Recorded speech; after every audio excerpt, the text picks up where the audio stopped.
Hello बच्चों, good morning. कैसे हैं आप सब? आज हम लोग स्टार्ट करने जा रहे हैं मैक्रो इकोनॉमिक्स। और मैक्रो से जो पहला चैप्टर है वो है national income in its aggregate.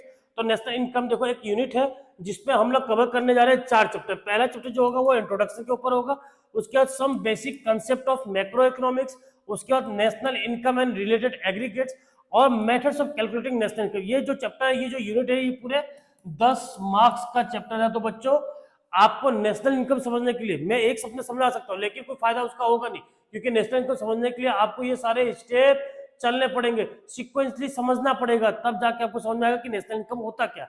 तो मैक्रो इकोनॉमिक्स पढ़ने जा रहे हैं हम लोग। देखो, क्लास 11 में पढ़ा था बच्चा आपने माइक्रो इकोनॉमिक्स। माइक्रो इकोनॉमिक्स यानी किसी सिंगल इंडिविजुअल के बिहेवियर के ऊपर आपने पढ़ा था कि पैसा बढ़ गया तो उसका डिमांड बढ़ा कि घटा। ये सारी चीजें आपने पढ़ा था। इनकम बढ़ा तो डिमांड घटा कि बढ़ा, नॉर्मल गुड्स के रिगार्डिंग, ठीक है, इंफीरियर गुड्स के रिगार्डिंग। ये सारा चीज आपने कब पढ़ा था? क्लास 11 में माइक्रो इकोनॉमिक्स में। एक सिंगल इंडिविजुअल के बिहेवियर के चेंजेस के ऊपर आपने पढ़ा था, यानी कंज्यूमर का बिहेवियर कब चेंज हुआ, यानी जो प्रोड्यूसर है, प्रोड्यूसर कब क्या चेंज किया, सप्लाई कब बढ़ाया कब घटाया due to change in the price. ठीक, तो ये सारा चीज एक इंडिविजुअल को पढ़ा था कब? क्लास 11 में माइक्रो इकोनॉमिक्स में। लेकिन अब हम लोग पढ़ने जा रहे हैं macro economics. Sir, macro economics ये क्या है? मैक्रो, देखो ये टर्म जो है ना वो ग्रीक वर्ड से आया है। किस वर्ड से आया बच्चा? ग्रीक वर्ड से। ग्रीक वर्ड यानी मैक्रोस। क्या? Macros. Macros means large. Micro में हम एक सिंगल इंडिविजुअल के बिहेवियर के चेंजेस के ऊपर पढ़ रहे थे, लेकिन मैक्रो में अब हम लोग ना पूरे एक इकोनॉमी एज ए होल पढ़ने वाले, एक पूरे देश के ऊपर पढ़ने वाले, पूरे देश की समस्या को पढ़ने जा रहे हैं हम लोग मैक्रो इकोनॉमिक्स में। ठीक है, तो मैक्रो मींस लार्ज, किस शब्द में? ग्रीक में। किसमें बच्चा? ग्रीक शब्द में। क्लियर है? कोई दिक्कत? मैक्रो में लार्ज मींस इकोनॉमी ऐसे पूरे एक इकोनॉमी को लेके चल रहे हैं, पूरे एक देश को लेके चल रहे हैं। ठीक है, जहां हम लोग कमा रहे हैं, जहां हम लोग खा रहे हैं, जहां हम लोग इन्वेस्ट कर रहे हैं। ठीक, क्लियर है? अब बात करते हैं meaning of macro economics. Macro economics की मीनिंग क्या है? देखो, macro is the defined as the branch of economics. ये भी एक इकोनॉमिक्स का ब्रांच है विच स्टडीज इकोनॉमिक इशू और economic problem at the level of economy as whole. अब ये इकोनॉमिक इशू क्या है, इकोनॉमिक प्रॉब्लम क्या है? देखो बच्चा, क्या मान लो आपको मैं 2000 रुपया दे दिया, मान लो मैं 2000 रुपया दे दिया, तो आप इस 2000 का क्या करेंगे? आप ज्यादा ज्यादा लड़के होंगे, अगर लड़के होंगे तो वो बाइक में पेट्रोल भर सकते हैं। ठीक, दोस्त को बोल सकते हैं ऐसा पेट्रोल तो भर लिए, चलो घूमने चलते, कुछ खाते हैं, कैंटीन में बैठ के चाय समोसा डोसा वोसा खा लिए, 2000 रुपया समाप्त। अगर ये 2000 रुपये लड़कियों को दे दिया जाए तो बोले ना सर, मेकअप का सामान लेना है, मेकअप करना है, लिपस्टिक खरीदना है, आईलाइनर खरीदना है, ताकि शादी ब्याह में हम लगा सके, तो सबको देख लो।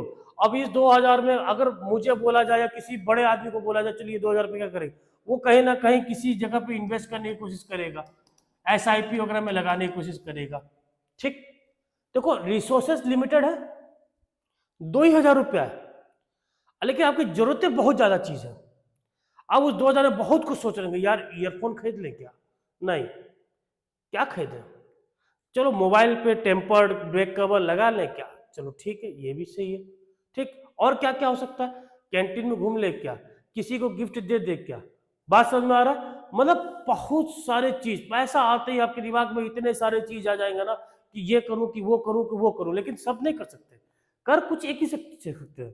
यानी रिसोर्सेज जो है ना वो है लिमिटेड, और वांट्स आपकी जरूरतें बहुत ज्यादा है।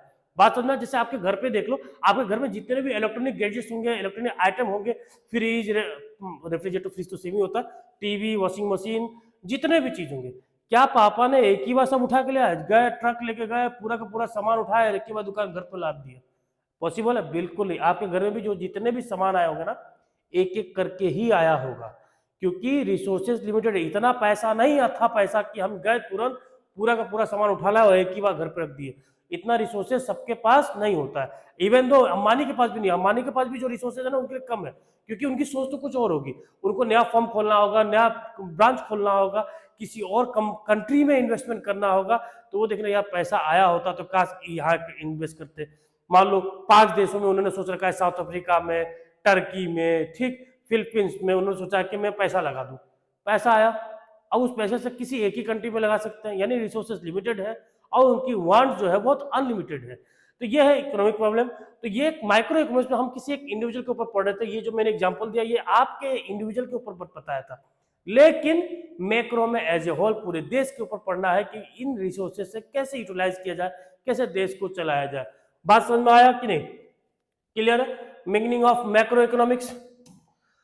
अब बात करते हैं, देखो ये मैक्रो इकोनॉमिक्स का जन्म कहां से हुआ, कौन इसको लाया, कौन है इसका बाप, ठीक, ये सारा चीज देखो। एक ग्रेट डिप्रेशन आया था, आज भी उसको याद किया जाता है, ग्रेट डिप्रेशन, जो कि लगभग 10 साल तक चला था, और जब 10 साल तक चलने के बाद भी 25 साल तक उसकी इफेक्ट थी। डिप्रेशन का मतलब पैसा कम हो जाना, पैसा कम हो जाना मतलब डिमांड कम हो जाना, पैसा कम को मैं लिख देता हूं, ठीक है, मनी कम हो जाना, मनी कम तो डिमांड कम, डिमांड कम तो प्रोडक्शन कम, है कि नहीं, प्रोडक्शन कम तो पक्का है अनएम्प्लॉयमेंट हो जाएगा, बेरोजगारी हो जाएगा, बेरोजगारी है तो पक्का पॉवर्टी हाइट में चला जाएगा, एकदम पॉवर्टी, लोग गरीब हो जाएंगे, गरीब हो जाएंगे, घर से निकाल दिया जाएगा, घर से क्या किराए के मकान पे होंगे तो निकाल दिया जाएगा, सीधी सी बात है। बात समझ में आया? तो बहुत बड़ा डिप्रेशन आया था 1929 में अमेरिका में। एक्चुअली ये आने का रीजन, ये बहुत बड़ा स्टोरी है इसके पीछे, बहुत अच्छा बेसिकली बता दे रहा हूँ कि आया क्यों था। एक्चुअली वर्ल्ड वार के टाइम पे ना जो यूरोप कंट्रीज है वहाँ बहुत सारे डिस्ट्रक्शंस हो गए थे, बहुत प्रोडक्शन हो नहीं पा रहा था, तो ये डिमांड करने लगे अमेरिका से। तो अमेरिका से जब डिमांड हुआ, डिमांड बढ़ा, कंपनी प्रॉफिटेबल हुई, कंपनी बढ़ने लगी, कंपनी एक्सपोर्ट करने लगा, अमेरिका का कंपनी किसको, ब्रिटिश सॉरी यूरोप के कंट्रीज को एक्सपोर्ट करने लगी। जब एक्सपोर्ट करने लगा इन्होंने, तो हुआ क्या कि ये कंपनी बूम, पैसा बढ़ रहा है, प्रॉफिट बढ़ रहा है, लोग पैसे में पैसे लगाए जा रहे हैं, लोग देख रहे हैं पैसा लगाओ शेयर मार्केट में, शेयर मार्केट में बूम जा रहा है, कंपनी प्रॉफिटेबल हो रही है, मेरा पैसा ये पड़ेगा, डबल होगा, ट्रिपल होगा, लोग पैसा लगाने शुरू कर दिया, और बैंक भी लोन देना शुरू कर दी, लो भैया पैसा लो, बैंक पैसा देने शुरू की, बिना किसी कोलेटरल सिक्योरिटी के इन्होंने, बैंक ने पैसा देना शुरू कर दिया। जैसे वर्ल्ड वार खत्म होता है, यूरोप कंट्रीज वो डिमांड खत्म कर देती है, और जहां वो डिमांड खत्म, तो कंपनी अमेरिका के खत्म। क्यों?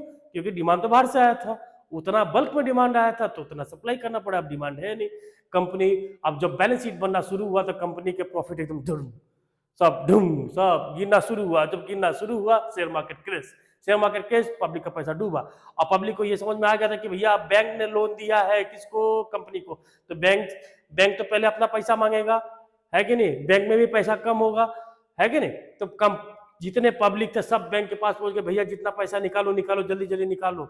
तो इस तरह का डिप्रेशन आ गया था अमेरिका में 1921, जो कि चला था 10 साल तक, जिसका इफेक्ट 25 साल तक था। सबसे बिगेस्ट जो स्टॉक मार्केट का जो क्रैश बोला जाता है, आज भी 1929 का ही बोला जाता है। बात समझ में आया? तो इतना बड़ा ये था, डिप्रेशन था, जिसमें अनएम्प्लॉयमेंट हुआ, अनएम्प्लॉयमेंट लगभग 25% तक, ठीक है। US employment reaches 25% by 1933।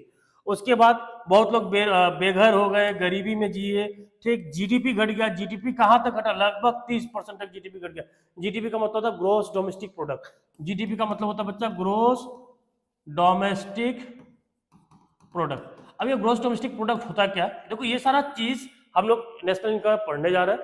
फिलहाल मैं शॉर्ट में बता रहा हूँ ग्रोस डोमेस्टिक प्रोडक्ट मतलब क्या होता है कि एक सर्टेन पीरियड ऑफ टाइम में कितना प्रोडक्शन एक इकोनॉमी में हो रहा है, इसको हम बोलते हैं जीडीपी, ठीक है।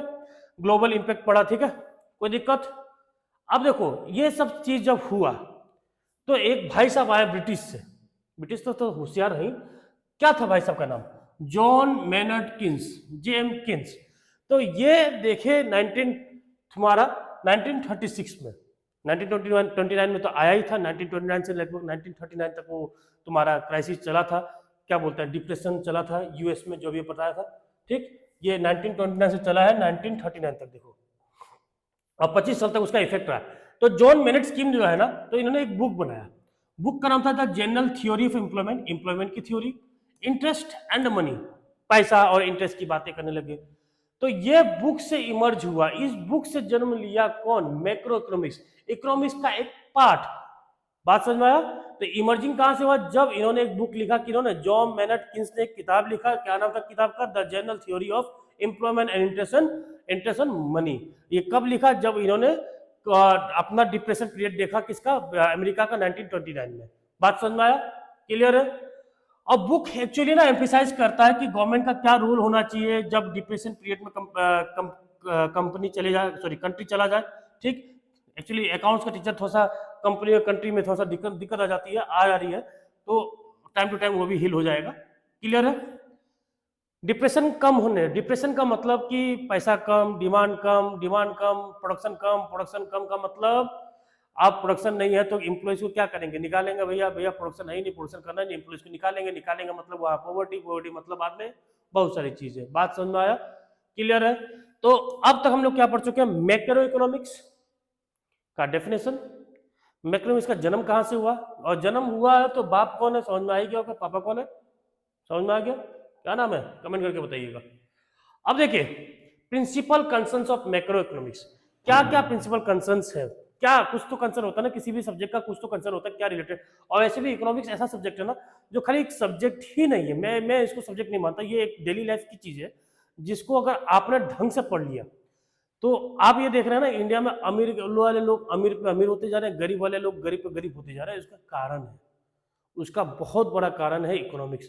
इकोनॉमिक्स का अगर नॉलेज आपके पास है ना तो अमीर है तो और अमीर होते चले जाएंगे, गरीब है तो और गरीब होते जाएंगे। इकोनॉमिक्स नहीं पढ़ा है आपने, इकोनॉमिक्स की जानकारी आपको नहीं है, क्योंकि आपने अपने सोसाइटी में देखा होगा कि किसी के पास 2-4 रुपये आ जा रहा है तो वो क्या कर रहा है, तुरंत एक गाड़ी खरीद रहा है, ऐसा एसेट खरीद रहा है जिसकी वैल्यू घट रही है। लेकिन वही बड़े लोग के पास पैसा आ जाए, आपने मरवाड़ी उसको देखा होगा, सेठ को देखा होगा, वो गाड़ी उसी में इन्वेस्ट नहीं करते, वो तुरंत प्रॉपर्टी खरीदो, ऐसा चीज खरीदो जिसका पैसा दुगुना। तो डिपेंड करता है कि आप पैसा कहाँ लगा रहे हैं, कहाँ इन्वेस्ट करते हैं। तो बहुत सारी चीजें, इकोनॉमिक्स एक छोटा सा सब्जेक्ट मत समझिएगा, बहुत खतरनाक सब्जेक्ट है और ये आपके लाइफ को आगे बढ़ा सकता है, आपके पोजीशन को, आपकी फाइनेंशियल पोजीशन को आगे बढ़ा सकता है। इकोनॉमिक्स है बहुत ही इंटरेस्टिंग सब्जेक्ट। क्लियर? अब principal concern of macro economics की बात की जाए तो एम्प्लॉयमेंट, जितने रेसिडेंट है हमारे देश में उनके पास कितना एम्प्लॉयमेंट है, कितने बेरोजगार लोग बैठे हैं, बेरोजगार बैठे हैं तो क्यों बैठे हैं, क्या रीजन है, क्या कारण है, तो उस कारण को ठीक करो ताकि लोग एम्प्लॉयड हो। एम्प्लॉयड होंगे तो भैया भैया जीडीपी बढ़ेगा ना, वो कमाएंगे, डिमांड करेंगे, प्रोडक्शन बढ़ेगा और ऑटोमेटिकली जीडीपी बढ़ने वाला है, उससे देश को फायदा होगा। ज्यादा से ज्यादा बेरोजगार होंगे तो देश के लिए खराब। ठीक, ग्रोथ ऑफ आउटपुट, आउटपुट का ग्रोथ हो रहा है कि नहीं, यानी जीडीपी का ग्रोथ हो रहा है कि नहीं, जीडीपी का ग्रोथ हो रहा है कि नहीं हो रहा है इकोनॉमी में। The problem of price rise, अगर देखो प्राइस बढ़ता है, प्राइस बढ़ते जाएगा, प्राइस बढ़ना भी ठीक नहीं है ना। इन्फ्लेशन, जिसको हम क्या बोलते हैं इन्फ्लेशन, इसको भी कंट्रोल करने की बात या इसको समझने की बात हम कहाँ पढ़ने जा रहे हैं, मैक्रो इकोनॉमिक्स में। प्रॉब्लम ऑफ डिप्रेशन, डिफ्लेशन भी बोलते हैं इसको, यानी लगातार प्राइस किसी भी चीज का घट जाना। ठीक, ये सारी चीज हम कहाँ पढ़ने जा रहे हैं, मैक्रो इकोनॉमिक्स में। क्लियर है बच्चा? अब देखो माइक्रो वर्सेस मैक्रो, ठीक, बहुत इंपॉर्टेंट टॉपिक है माइक्रो वर्सेस मैक्रो। ये जो आपने प्रॉब्लम पढ़ा था, ठीक है, जो प्रॉब्लम हम लोग पढ़े थे, कौन सा प्रॉब्लम था, ये 2000 रुपये वाला, ये जो प्रॉब्लम हमने पढ़ा था ये मैंने आपको बताया था, आपके लिए लेके बताया था, लगभग वो माइक्रो लेवल में बताया था। लेकिन यही प्रॉब्लम देश के साथ भी तो होगा, बिल्कुल है, क्योंकि बस 2000 करोड़ है तो 2000 करोड़ कहाँ लगाएंगे, बिहार में लगाएंगे, बंगाल में लगाएंगे, यूपी में लगाएंगे, कहाँ लगाएंगे, कितना कितना लगाएंगे, किस सेक्टर में लगाएंगे, ठीक है, डिफेंस सेक्टर में लगाएंगे, है कि नहीं, सोलर सिस्टम में लगाएंगे, फिर तुम्हारे आजकल इलेक्ट्रॉनिक वाला आ रहा है चीजें, वहां लगाएंगे, किस सेक्टर में लगाएंगे, तो उनके पास भी मल्टीपल यूजेस है, रिसोर्सेस तो उनके पास भी कम है। तो ये जो स्टडी है ना, ये अगर छोटे लेवल पढ़ा जा रहा है तो इसको हम बोलते हैं माइक्रो इकोनॉमिक्स, और जो बड़े लेवल में पूरे देश के लिए पढ़ा जाता है इसको हम बोलते हैं मैक्रो इकोनॉमिक्स। चलते हैं अब concept. Micro economics studies the problem of scarcity and choice at the level of an individual, एक इंडिविजुअल के ऊपर, वो इंडिविजुअल एक घर भी हो सकता है, हाउस होल्ड भी हो सकता है, एक फर्म भी हो सकता है, एक इंडस्ट्री भी हो सकता है, बात सकते हैं। मैक्रो की बात की जाए तो यहाँ जो भी प्रॉब्लम हम लोग पढ़ने जा रहे हैं, जो भी स्टडी ऑफ प्रॉब्लम है स्कैर्सिटी का, तो वो एक इकोनॉमी के ऊपर है, एक इकोनॉमी को लेकर, पूरे एक देश को लेकर सेंट्रल इशू। तो सेंट्रल इशू यहाँ पे क्या है ना कि कंज्यूमर है, अगर कोई कंज्यूमर है, कंज्यूमर यही चाहता है कि मैं पैसा लगाऊं तो मुझे मैक्सिमम सेटिस्फेक्शन मिले, क्योंकि यहाँ पे एक इंडिविजुअल की बात हो रही है। लेकिन अगर वो प्रोड्यूसर है, क्या बच्चा, प्रोड्यूसर, तो प्रोड्यूसर तो ये चाहेगा ना कि मैं अपने रिसोर्सेज को ऐसे ही एलोकेट करूं। प्रोड्यूसर के लिए रिसोर्सेज क्या क्या हो सकता है, प्रोड्यूसर के लिए रिसोर्सेज क्या क्या हो सकता है, प्रोड्यूसर के लिए उसका जमीन, जो जमीन में वो बिजनेस खोला, लैंड, ठीक, लेबर,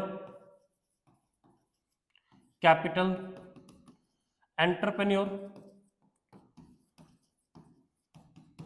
ये सारे चीज प्रोड्यूसर के रिसोर्सेस है। तो ये रिसोर्सेस का अगर वो यूटिलाइज नहीं करता है यूटिलाइजेशन नहीं करता है, कमाएगा नहीं, तो रेंट का किराया, लैंड का जो किराया है रेंट वो कैसे देगा, लेबर को वेजेस कैसे देगा, कैपिटल में इंटरेस्ट कैसे देगा, ठीक है, एंटरप्रेन्योर को उसकी सैलरी वगैरह कैसे देगी। तो भैया जो रिसोर्सेज है मेरे पास यानी प्रोड्यूसर के पास, उस रिसोर्सेज को प्रोड्यूसर को क्या करना पड़ेगा, यूटिलाइज करना पड़ेगा इस तरीके से ताकि उसको मैक्सिमम प्रॉफिट हो। और ये सारे रिसोर्सेज प्रोड्यूसर के पास आ कहां से रहा है, हाउस होल्ड सेक्टर से आ रहा, बच्चा कहां से आ रहा है, household sector. Household sector ही ये सारा रिसोर्सेज प्रोड्यूसर को प्रोवाइड कर रही है और इन रिटर्न उससे चार्ज कर रही है। हाउस होल्ड में भी देखो कुछ गरीब है कुछ अमीर है, जो गरीब है वो लेबर बन के जा रहा है, जो अमीर है वो जमीन दे रहा है, कैपिटल दे रहा है, और जो बुद्धिमान है वो तुम्हारा एंटरप्रेन्योर बन जा रहा है। एंटरप्रेन्योर का मतलब वो पूरा बिजनेस को संभाल रहे हैं। बात समझ आया? तो ये था रिसोर्सेज ऑफ किसका रिसोर्सेज बताए थे, प्रोड्यूसर का। यहाँ बात हो रही थी ना प्रोड्यूसर का, ही एलोकेट्स हिज रिसोर्सेज। जो रिसोर्स की बात है तो मैंने बता दिया रिसोर्सेज होता क्या, क्लियर है। तो कंज्यूमर चाहता है कि जो भी इनकम वो जनरेट कर रहा है उससे वो जो भी चीज परचेस करे उससे उसको मैक्सिमम सेटिस्फेक्शन मिले। प्रोड्यूसर ये चाहता है कि उसको मैक्सिमम प्रॉफिट मिले ताकि जो भी रिसोर्सेज वो यूटिलाइज कर रहा है उसके रिटर्न में कुछ पैसा भी तो दिया ना देना पड़ेगा। बात समझा? अब बात करते हैं मैक्रो इकोनॉमिक्स का सेंट्रल इशू। तो यहाँ मैक्रो इकोनॉमिक्स का सेंट्रल इशू की बात की जाए, it details the choice of such policies, क्या पॉलिसी लाना है, क्या स्ट्रेटेजी होना चाहिए गवर्नमेंट का, इंस्टीट्यूशन का, ताकि इकोनॉमी में ग्रोथ हो, मैक्सिमाइज्ड इकोनॉमिक स्टेबिलिटी आए, इकोनॉमिक स्टेबल रहे। बहुत सारी पॉलिसीज लाए, स्वच्छ भारत अभियान आई, ठीक, आपने ये देखा शौचालय बना था, घर घर शौचालय बन गया था, हर जगह शौचालय, फिर भी बहुत लोगों ने उसका इस्तेमाल नहीं किया, रखा हुआ पड़ा हुआ घर पर, ठीक है। तो बहुत सारे पॉलिसीज आना है, तो वो सब मैक्रो इकोनॉमिक्स पढ़ेंगे हम लोग। इकोनॉमिक वेरिएबल, क्या क्या वेरिएबल के यूज होते हैं माइक्रो इकोनॉमिक्स, कंज्यूमर का डिमांड, प्रोड्यूसर का सप्लाई, कंज्यूमर का डिमांड, प्रोड्यूसर का सप्लाई। लेकिन मैक्रो में तो किसी एक पर्सन का डिमांड तो नहीं पड़ेंगे, किसी एक पर्सन के सप्लाई के ऊपर नहीं पड़े जा रहे, हम पूरे देश में 140 करोड़ जनता का डिमांड पड़ने जा रहे हैं। तो वो होता है, उसको हम बोलते हैं एग्रीगेट डिमांड। क्या बोलते हैं बच्चा? Aggregate demand, total demand. Aggregate का मतलब टोटल, और पूरा एग्रीगेट सप्लाई, कितना सप्लाई हो रहा है देश में, वो एग्रीगेट सप्लाई, टोटल सप्लाई। बात समझ में in an economy, goods and service की। अब देखो एग्रीगेशन मतलब टोटल। तो ये बताओ माइक्रो में टोटल करने की जरूरत ही नहीं, बहुत है लेकिन बहुत कम है। क्यों? क्योंकि हम किसी एक इंडिविजुअल के ऊपर पढ़ रहे हैं, या कभी कभी उस एरिया के इंडिविजुअल के ऊपर पढ़ रहे हैं कि उस एरिया के इंडिविजुअल को कितने आलू की जरूरत है। बात समझा? तो लेस एग्रीगेशन है, लेकिन एग्रीगेशन टोटल। लेकिन मैक्रो में तो भैया एग्रीगेशन जो है ना वो बहुत हाई है, क्योंकि हम पूरे देश के ऊपर पढ़ रहे हैं, पूरे देश में कितना डिमांड है, पूरे देश में कितना सप्लाई है, इसको हम बोलते हैं, ठीक है। अब आ जाओ कुछ और पॉइंट्स बच्चे माइक्रो मैक्रो में। इकोनॉमिक एजेंट कौन है? एजेंट भैया माइक्रो में कौन एजेंट है? भैया वही एजेंट है, जो कंज्यूमर है वही एजेंट है, जो प्रोड्यूसर है वही एजेंट है, इंडिविजुअल खुद एजेंट है। लेकिन मैक्रो में जो एजेंट है कौन कौन है? सरकार है, गवर्नमेंट है, आरबीआई है, सेबी है, ठीक है, उसमें लिखा हुआ ट्राई है। कौन कौन है ये? सरकार क्या करती है? ठीक, सरकार क्या करता है? फिजिकल पॉलिसी लाती है। फिजिकल पॉलिसी का मतलब कितना, कहां से पैसा आएगा, रिसिप्ट कहां से होगा, खर्चा कहां करना है, बजट में तय हो जाता है। बात समझ में आ रहा है? उसके बाद आरबीआई मॉनेटरी पॉलिसी को संभालता है, यानी इन्फ्लेशन ना हो, डिफ्लेशन ना हो, ये सब काम किसका है? आरबीआई का। सेबी का security exchange board of India, जो पूरे स्टॉक मार्केट को कंट्रोल करता है, कोई धांधली ना हो, कोई इन्वेस्टर के साथ कोई गलत काम ना हो, प्राइस लीकिंग ना हो, बहुत सारी चीज। तो ये सब टर्म्स अभी फिलहाल आप इतने शॉर्ट में समझिए, क्योंकि इस चैप्टर में इस पूरा का पूरा हम लोग थ्रूली मैक्रो इकोनॉमिक्स में सब चीज पढ़ने वाले, आरबीआई के ऊपर, सरकार के ऊपर, सेबी के ऊपर, देखो ट्राई के ऊपर। देखो ट्राई कौन सा है? Telecom regulatory authority of India. Try का भी नया नया आप खबर तो सुना ही होंगे। पहले क्या था? जियो का सिम का रिचार्ज करना पड़ता, जियो का नहीं, जितने भी सिम है सब में आपको ऐसा रिचार्ज करना पड़ता था जिसमें डेटा है, अनलिमिटेड कॉल्स है। लेकिन बहुत लोग के पास तो ऐसा कीपैड फोन था जो डेटा यूज नहीं कर सकते, बड़े लोग थे जो, ठीक। लेकिन अब ट्राई ने ऐसा बोल दिया कि भैया ऐसा है, एक पैकेज ये भी लाओ जिसमें अनलिमिटेड कॉल रहे, डेटा की बात ही ना हो। नहीं तो ऐसा था ना कि आपको रिचार्ज करना पड़ेगा, नहीं तो सिम डिस्क्लोज, सिम बंद हो जाएगा। तो ये नया रूल आया, तो अब सारे कंपनीज को फॉलो करना पड़ा। मैक्रो इकोनॉमिक्स ये गाइडलाइंस प्रोवाइड करती है सरकार, ट्राई हो गया, ठीक, आरबीआई हो गया, सेबी हो गया, उसके अकॉर्डिंग उसके अंदर जितने भी कंपनी से इंस्टीट्यूट है उनको फॉलो करना पड़ेगा उनके रूल। बात समझ में आया? मेथड ऑफ स्टडी, ठीक है, ये पार्शियल इक्विलिब्रियम एनालिसिस है। पार्शियल इक्विलिब्रियम एनालिसिस का मतलब क्या? देख लो यहाँ पे बता दे रहा हूं। एक आदमी कितना डिमांड कर रहा है, ये डिमांड कब पड़ा था? सप्लाई, एक पर्सन पे, तो ये इक्विलिब्रियम जो है ये पार्शियल। लेकिन वही देश की बात हो तो टोटल डिमांड कितना है? Aggregate demand.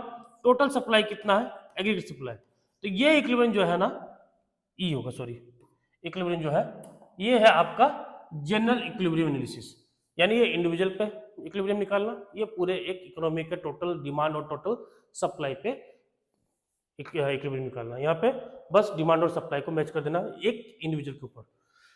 एजम्पशंस क्या क्या होने चाहिए? ऐसा है ना कि हम लोग माइक्रोइकोनॉमिक्स पढ़े थे तो कुछ एजम्पशंस रखे, तो लॉ ऑफ डिमांड पढ़ा था तो वहां कुछ एजम्पशन था, एजम्पशन दिया था लॉ ऑफ डिमांड में क्या था कि बस प्राइस ही चेंज होगा, बाकी अदर फैक्टर कांस्टेंट रहेगा। कांस्टेंट मतलब वो बीच में डिस्टर्ब नहीं करेंगे, जैसे इनकम, ठीक, प्राइस ऑफ रिलेटेड गुड्स आपने पढ़ा था।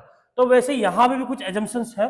माइक्रो इकोनॉमिक्स में ये एजम्पशंस है कि जितने भी मैक्रो इकोनॉमिक्स के वेरिएबल है वो बीच में डिस्टर्ब नहीं करने चाहिए, मैक्रो इकोनॉमिक्स कांस्टेंट रहना चाहिए। लेकिन मैक्रो इकोनॉमिक्स में भी ये है कि अगर माइक्रो इकोनॉमिक्स के जितने भी वेरिएबल, माइक्रो के जितने वेरिएबल्स है वो भी कांस्टेंट रहने चाहिए, वो बीच में डिस्टर्ब नहीं करने चाहिए।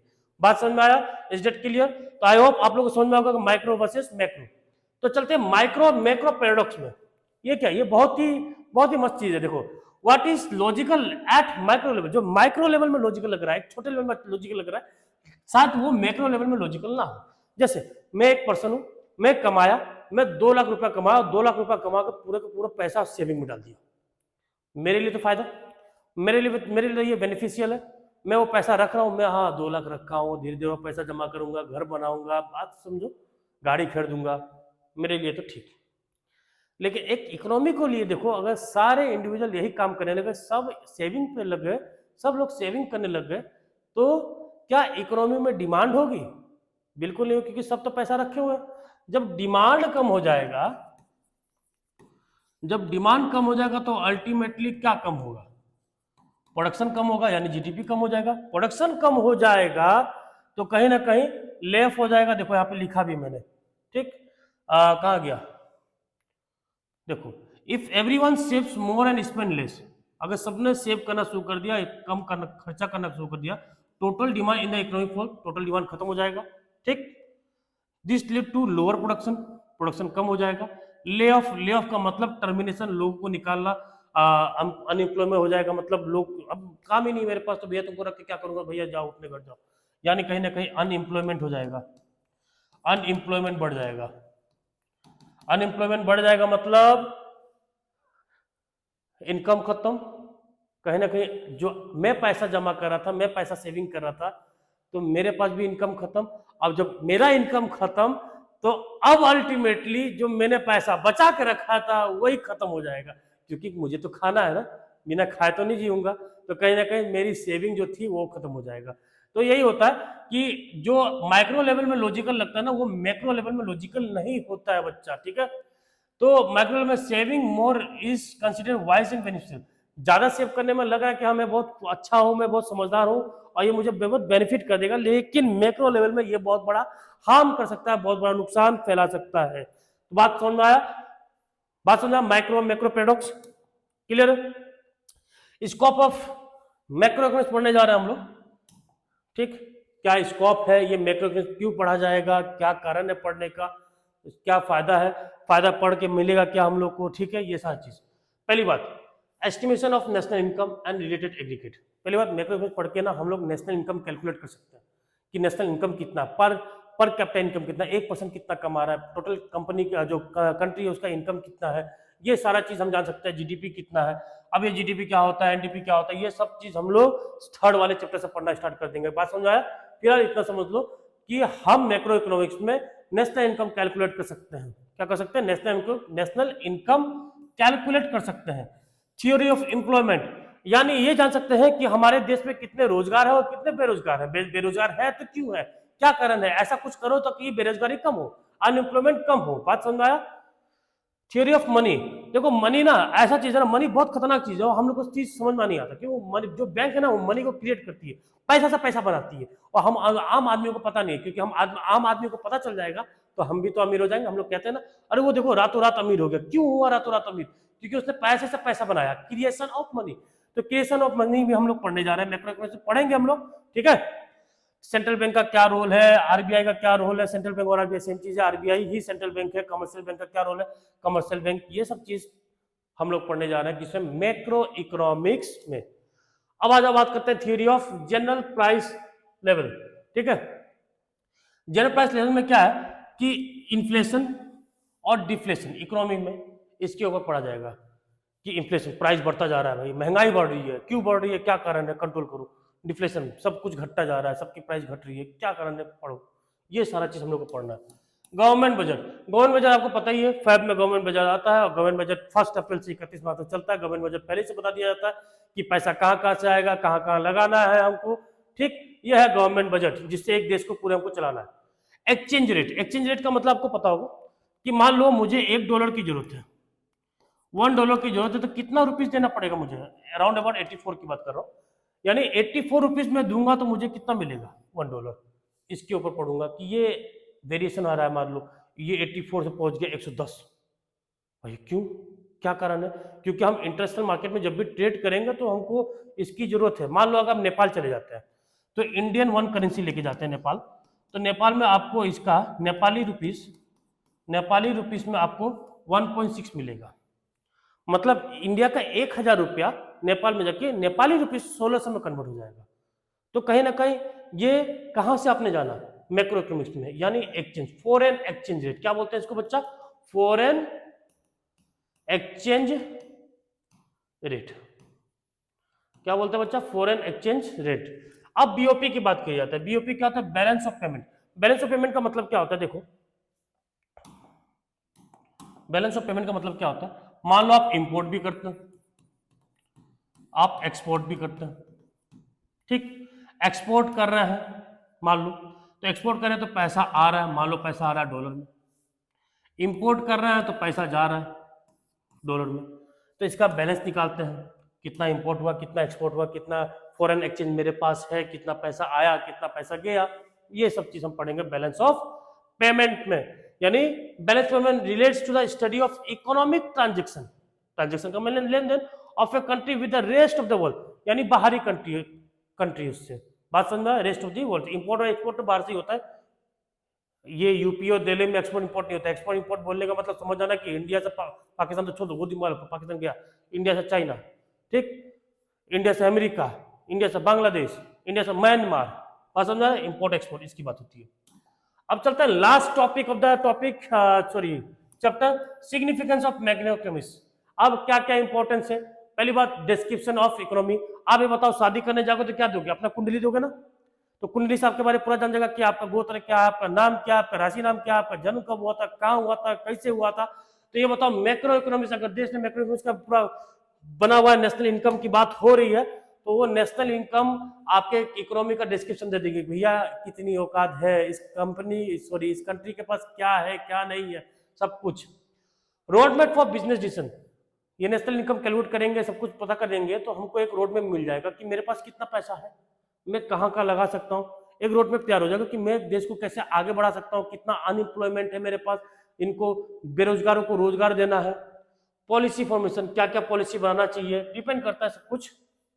ग्लोबल इकोनॉमिक इशू, जो भी इकोनॉमिक इशू है ग्लोबली उस पर हम स्टडी करने वाले हैं, ठीक है। जैसे एक्सचेंज रेट बढ़ जाना, अब मान लो यूएस डॉलर बढ़ जाए 110 रुपये, अरे 84 था 110 रुपये बढ़ गया, क्यों बढ़ा, क्या कारण है, ऐसा क्या है कि पैसा कमजोर होता जा रहा है, वो मजबूत होता जा रहा है, क्या कारण है, ये सब के ऊपर हम लोग पढ़ने जा रहे हैं मैक्रो इकोनॉमिक्स में।